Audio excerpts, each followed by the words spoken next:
Hello friends, welcome back to my channel Gyan Sankalp. तो friends, आज हम आपके लिए पॉलिटिकल साइंस का मोस्ट इम्पॉर्टेंट क्वेश्चंस की प्रैक्टिस सेशन लेके आई हूँ, जो आगामी आप कोई भी एग्ज़ाम दे रहे हो, अगर आपका सब्जेक्ट पॉलिटिकल साइंस है तो ये आपको काफ़ी हेल्प करेगा। तो स्टार्ट करते हैं फ्रेंड्स आज का क्लास। अगर आप चैनल पे पहली बार आए तो प्लीज़ चैनल को सब्सक्राइब कर लेना और बेल आइकन को प्रेस करना था कि जब भी मैं वीडियो डालूँ तो आपको नोटिफिकेशन मिल जाए। तो स्टार्ट करते हैं आज का क्लास। तो आज के क्लास का फर्स्ट क्वेश्चन है, कौन सी पुस्तक कार्ल मार्क्स ने नहीं लिखी। ठीक है, तो इसमें से जो तीन ऑप्शन होगा उसने वो कार्ल मार्क्स द्वारा लिखी गई होगी, इसमें से एक बुक्स नहीं होगा। तो कौन सा है? German ideology, critique of the Gotha programme, Paris manuscript, science of logic. तो साइंस ऑफ लॉजिक इनकी नहीं है बुक, बाकी ये तीनों इनकी बुक है। ठीक है, साइंस ऑफ लॉजिक किनकी बुक है? हीगल की बुक है। तो ठीक है, नेक्स्ट क्वेश्चन पे चलते हैं। अगला क्वेश्चन, व्यक्ति अपने ऊपर अपनी देह और दिमाग पर संप्रभु है, ये किसने बोला? ये जेएस मिल का फेमस कोटेशन है। रजनी कोठारी को पॉलिटिक्स इन इंडिया नामक पुस्तक किस पद्धति के आधार पर लिखी गई? तो ये संरचनात्मक प्रक्रियात्मक पद्धति पर लिखी गई। Option number A is the right answer. Question number 4, अरस्तु की अपेक्षा करने वाला पहला आधुनिक राजनीतिक विचारक कौन थे? तो ये थे Hobbes. Option number C is the right answer. Match करना है, सर्वहारा, श्रमिक वर्ग की तानाशाही, कम्युनिस्ट पार्टी, हेजेमनी, बहुकेंद्रीयता। तो देखो, सर्वहारा की तानाशाही में कार्ल मार्क्स हो जाएंगे, कम्युनिस्ट पार्टी में लेनिन हो जाएंगे, हेजेमनी ग्राम्सी का है, बहुकेंद्रीयता टॉगलियार्डी। ठीक है, ऑप्शन नंबर इसके हिसाब से फर्स्ट हो जाएगा। नेक्स्ट क्वेश्चन पे चलते हैं हम। नेक्स्ट क्वेश्चन है, मैच करना है, 20वीं कम्युनिज्म स्वैच्छिक निर्धनता, मैं हिंदू के रूप में जन्म लिया हूं परंतु उस रूप में मरूंगा नहीं, विकास का एकीकृत सिद्धांत। तो ये कथन आपका अंबेडकर का है, तो सी में थर्ड होगा। तो सी में थर्ड दो में है, आगे है ये सी में थर्ड हो जाएगा, और 20वीं शताब्दी में ये हो जाएगा एम एन रॉय हो जाएगा कम्युनिज्म, और फिर है बी का हो जाएगा आपका गांधी स्वैच्छिक निर्धनता, और विकास का एकीकृत सिद्धांत अरविंदो घोष, डी का सेकंड। ठीक है, option number B is the right answer. Next question पे चलते हैं, एक मिनट। नेक्स्ट क्वेश्चन है, अब आपको क्लियर दिखेगा। गांधी जी ने अपनी व्याख्या की है, तो दार्शनिक अराजकतावादी के रूप में उन्होंने अपनी व्याख्या की है। पर व्यापी मतैक्य के सिद्धांत की वकालत किसने की है? तो जॉन रॉल्स ने की है।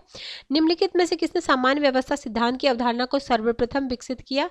तो लिडविन वॉल वॉटलॉन ने की थी। Option number A is the right answer. संरचनात्मक प्रकारात्मक को पद्धति के रूप में किसने राजनीतिक अध्ययन करने के लिए विकसित किया? तो ये आपका विकसित नहीं, विकासशील होगा, विकासशील देशों के लिए ये आलमंड और पावेल ने किया था। जब पहला व्यवस्था सिद्धांत जब डेविड एस्टन ने वो विकसित देशों के लिए किया था, और आलमंड और पावेल ने किया था तो ये विकासशील देशों के लिए किया था। अगला है, सी राइट मिल्स की पुस्तक द पावर ऑफ एलिट किसकी समकालीन राजनीतिक अध्ययन है? तो ये United State of America, option number B.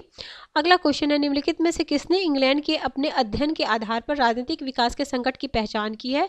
तो ऑप्शन नंबर बी ये लुसियन डब्ल्यू पाई, मतलब लुसियन पाई ने। नेक्स्ट क्वेश्चन है, निम्नलिखित में से कौन युग्म सही रूप से सुमेलित नहीं है? पहला है C W Mills the power elite, सही है। TB Bottomore elites and society, ये भी सही है। पेरेटो द रूलिंग क्लास, ये नहीं है। और ये गैसेट का है द रिवोल्ट ऑफ द मारिस, ये सही है। तो कौन सुमेलित नहीं? ऑप्शन नंबर सी सही नहीं है, ये मोस्का की है, परेटो की नहीं। अगला चलते हैं, ये आप देख लेना, ये काफ़ी इंपॉर्टेंट है, मैंने कई बार अपने क्लास में करा रखा है इसलिए मैं इसको रिपीट नहीं कर रही हूँ। अधिकारिणीगण एक दूसरे के लिए कार्य सृजन करते हैं, यह नियम के निम्नलिखित में से किसे प्रतिपादित होता है? तो एन पार्किंसन का है। अधिकारीगण एक दूसरे के लिए कार्य का सृजन करते हैं, यह नियमन पार्किंसन ने प्रतिपादित किया। पार्किंसन ने लोक सेवा के विस्तार की व्याख्या करते हुए एक नियम प्रतिपादित किया जिसे नौकरशाही का उभरता पिरामिड कहते हैं। निम्नलिखित में से कौन युग्म सही नहीं है? यूएसए, दोहरी नागरिकता, भारत, विधि द्वारा स्थापित प्रक्रिया, ऑस्ट्रेलिया सरकार का एकात्मक रूप, स्विट्जरलैंड बहुल कार्यपालिका। तो ऑप्शन नंबर सी, ऑस्ट्रेलिया सरकार का संघात्मक। ठीक है, नेक्स्ट क्वेश्चन पे चलते हैं। मैं फटाफट आपके लिए 50 क्वेश्चन करा दूंगी। मिसेल्स का अर्थतंत्र का लौह नियम किसके अध्ययन पर के आधार पर सृजित किया गया है? तो German social democratic, option number A. अगला, मॉन्टेस्क्यू सत्ता का पृथक्करण का सिद्धांत मुख्य रूप से किस पर बल देता है? तो स्वतंत्रता पर, मतलब तीनों को अपने अपने कार्य को स्वतंत्र छोड़ दिया जाए, शक्ति पृथक्करण का सिद्धांत। आगे है कथन और कारण वाला क्वेश्चन आपको मिलेगा। तो देखो इसमें क्या होगा, दोनों सही और सही व्याख्या, तो ऑप्शन ए होगा। दोनों सही है बट सही व्याख्या नहीं, ऑप्शन बी होगा। ए सही है बट आर गलत है, सी होगा। ए गलत है बट आर सही है, तो डी होगा। तो अब हम देखते हैं क्वेश्चन। इसका पहला क्वेश्चन है, सूचना प्रौद्योगिकी ने स्टाफ एजेंसी को अपरिहार्य बना दिया। स्टाफ एजेंसी लाइन एजेंसी को निर्णय देने में सहायता करता है। तो दोनों सही है बट सही एक दूसरे से रिलेट नहीं, इसलिए option number B is the सही राइट आंसर। अगला, आतंकवाद पर युद्ध की घोषणा करते हुए अमेरिका ने बलपूर्वक कहा है कि जो अमेरिका के साथ नहीं है वो उसके विरोध में है। ठीक है, आतंकवाद पर युद्ध की स्थिति में अमेरिका ने राज्यों को तटस्थ रहने की स्वतंत्रता नहीं दी। तो दोनों सही है और सही उसकी व्याख्या है। अंबेडकर दबे वर्ग डिप्रेस्ड क्लासेस को अलग निर्वाचन वर्ग मानने में पक्ष थे। ठीक है, वे गांधी से सहमत थे नहीं। तो इसमें हो जाएगा ए सही है बट आर गलत है। ठीक है, अगला क्वेश्चन चलते हैं। फिर है कथन, राष्ट्रपति शासन केवल संयुक्त राज्य अमेरिका में सफल है। ठीक है, संयुक्त राज्य अमेरिका एकमात्र राज्य जहां लघु विरोधाभास राष्ट्रपति व्यवस्था में है। तो दोनों सही है और सही उसकी व्याख्या है।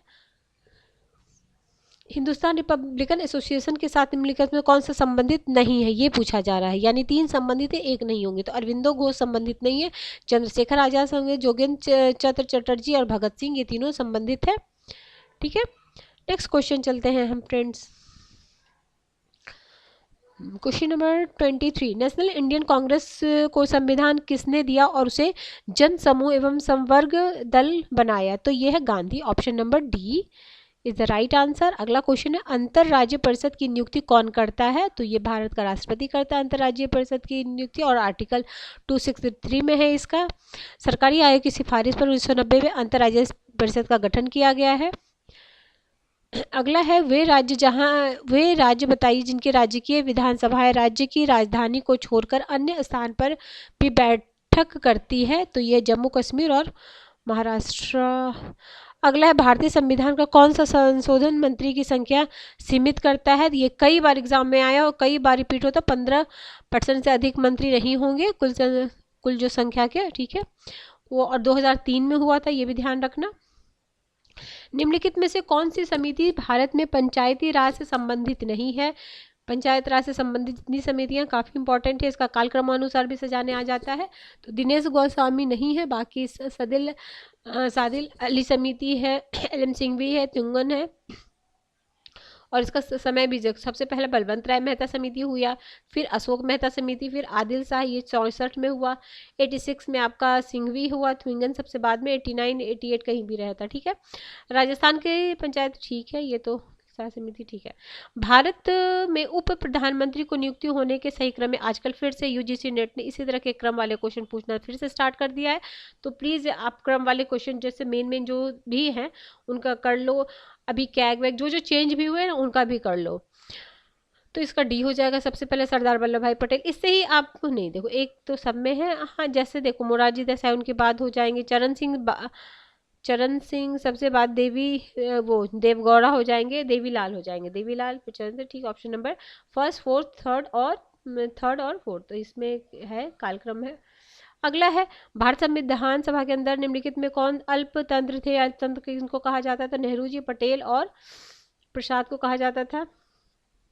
ग्रेलवेल ऑस्टिन ने नेहरू, पटेल, प्रसाद और आजाद को संविधान के अंदर का अल्पतंत्र समूह कहा था। और कौन कहे थे ये भी पूछा जा सकता था, तो ग्रेलवेल ऑस्टिन ने कहा था।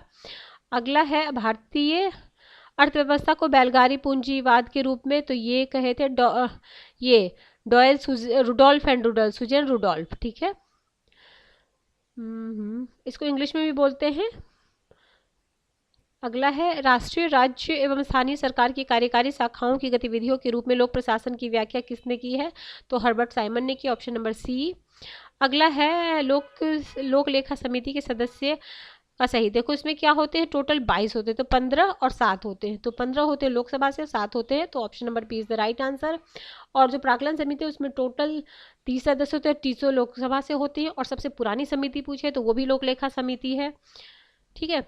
नियंत्रक के क्षेत्र में निम्नलिखित नाम से कौन जाना जाता है, तो ये जाना जाता है मिलिट्री टाइप ऑफ फॉर्मेंशिप, मिलिट्री टाइप ऑफ फॉर्मेंशिप, ऑप्शन नंबर सी।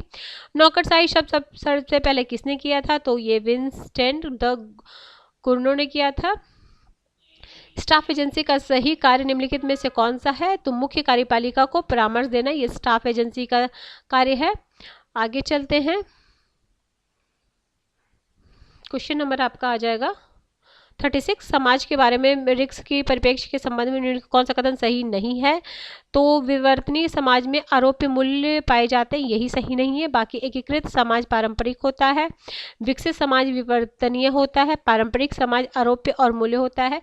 रिस्क भी टॉपिक काफ़ी इंपॉर्टेंट है, तुलनात्मक कंपैरेटिव पॉलिटिक्स में है इनका, तो रिस्क से रिलेटेड भी क्वेश्चन पूछते हैं। जैसे कोई कोई टॉपिक जो हॉट टॉपिक होता है जिससे क्वेश्चन पूछे जाते हैं, तो रिस्क से उनकी साला मॉडल उनकी जो भी है तो वो आप एक बार जरूर देख लेना। संचार के औपचारिक चैनल को निम्नलिखित नाम से जाना जाता है, तो ये जाना ग्रेफ पॉइंट। अब ये मैच करना है, Taylor, Chester Barnard, Henry Fayol, Frederick Herzberg, तो इसका आंसर हो जाएगा ऑप्शन नंबर डी। ए का टेलर का प्रोत्साहन हो जाएगा, और चेस्टर बर्नार्ड हो जाएंगे स्वीकृत का, फ्योल हो जाएंगे आपके, फ्योल होंगे श्रेणी स्केलर मॉडल, और असंतोषकारी। ठीक है, option number D is the right answer.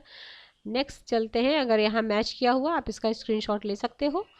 चलते हैं आगे। निम्नलिखित किसने कहा कि बजट कीमत की नथियों के साथ लक्ष्यों का क्रम है, काफ़ी इंपॉर्टेंट ये कोटेशन आप लिख सकते हो। तो ये बोले थे विल्डावस्की, ऑप्शन नंबर ए। संविधान का कौन सा अनुच्छेद संसद के अखिल भारतीय सेवाओं की स्थापना, तो ये 312, ऑप्शन नंबर बी। निम्नलिखित में से क्या ब्रिटेन वुड सम्मेलन के परिणाम स्वरूप हुआ, तो इसमें 2 संगठन बना था, तो ये IMF और तो ये हो जाएगा विश्व बैंक और अंतर्राष्ट्रीय मुद्रा कोष, ऑप्शन नंबर डी। काफ़ी इजी क्वेश्चन है और आता है। हेनजे मॉर्गनथाउ के यथार्थवादी मूलभूत सिद्धांत निम्नलिखित में से कौन सा नहीं है, तो राजनीतिक सार्वभौमिकता नैतिक मूल्य द्वारा शासित होती, ये नहीं है। बाकी क्या है ये जान लो। राजनीति की जन्म मानव प्रकृति में जमी है, राजनीतिक स्वचालित है, राष्ट्रीय हित की व्याख्या सत्ता के संबंध में की जाती है, और क्या क्या है ये भी देख लो। आगे है मार्शल योजना किस के लिए था, तो ये था आपका पश्चिमी यूरोप का आर्थिक अर्थव्यवस्था को पुनर्निर्मित करने के लिए बना था ये मार्शल प्लान। आगे चलते हैं, संयुक्त राष्ट्र संघ सुरक्षा परिषद में रूस को अस्थायी सदस्य उसकी किस योग्यता के आधार पर दी गई, तो पूर्व सोवियत यूनियन का उत्तराधिकारी था इसलिए उसे दिया गया। केनेथ वॉल्ड ने नव यथार्थवाद का मुख्य तर्क यह है कि, क्या तर्क है, संरचनाकर्ता की अपेक्षा ज़्यादा महत्वपूर्ण है, संरचनाएं कर्ता की अपेक्षा ज़्यादा महत्वपूर्ण है। आगे है आपका 46, अपने पड़ोसी देशों के प्रति भारत की नीति पारस्परिक संबंध किस विचार से है, तो ये है पड़ोसी देशों के साथ पारस्परिकता के बिना संबंधों का सुधारने के प्रयत्न, गुजराल डॉक्ट्रिन से संबंधित था। अगला है निम्नलिखित घटना, हाँ ये घटना भी मैं कालक्रमानुसार सजाने आ जाता, तो इसका आप डेट ही याद रखना ताकि आप कभी भी देखो क्यूबा मिसाइल।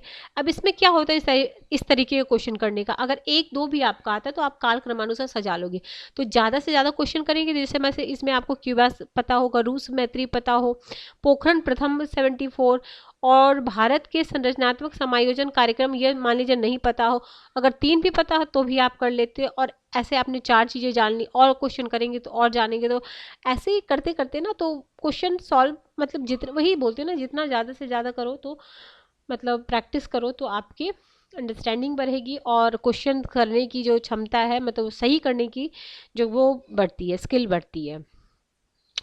अगला है 48 क्वेश्चन, विश्व व्यापार संगठन पैरवी करता है कि मुक्त व्यापार किसके लिए, समृद्धता लाता है, इसलिए इसे बढ़ावा दिया जाना चाहिए, क्योंकि व्यापार की प्रणाली के जरिए देशों का वैश्विक अर्थव्यवस्था के साथ एकीकरण उन्हें वस्तुओं का बाहर निर्यात करने तथा अपनी जरूरत की वस्तुओं का आयात करने में सहायता करता है। तो इसका है दोनों सही है और सही व्याख्या option number A is the right answer. आज के क्लास का 2 क्वेश्चन और बचा हुआ है, 49 और 50। 49 क्वेश्चन बोलता है 2007 में नई दिल्ली में आयोजित 14वें सम्मेलन में किस पर जोर दिया गया, तो अंतः क्षेत्रीय समायोजन पे। और 2007 में ही नया सदस्य कौन बना, अफगानिस्तान बना 14वें सार्क शिखर सम्मेलन में, यह भी याद रखना, ठीक है। संयुक्त राष्ट्र की सामूहिक सुरक्षा व्यवस्था निम्नलिखित में से किसके सिद्धांत पर आधारित है, तो किसके सिद्धांत पे आधारित है, तो ये है आपका सभी के लिए एक, एक के लिए सभी, option number A is the right answer. ठीक है फ्रेंड्स, आज मैंने most important most expected 50 question कराए आपको, काफ़ी आपको आगे जो एग्जाम देने वाले हैं उसमें काफ़ी हेल्प करेगा। तो फ्रेंड्स, किसी वजह से ये चैनल आपको हेल्प कर रहा है प्रिपरेशन में, तो जरूर चैनल को सब्सक्राइब करें, वीडियो पसंद आती है तो लाइक भी जरूर करके जाए। तो हम मिलते हैं नेक्स्ट वीडियो में, टिल देन बाय बाय।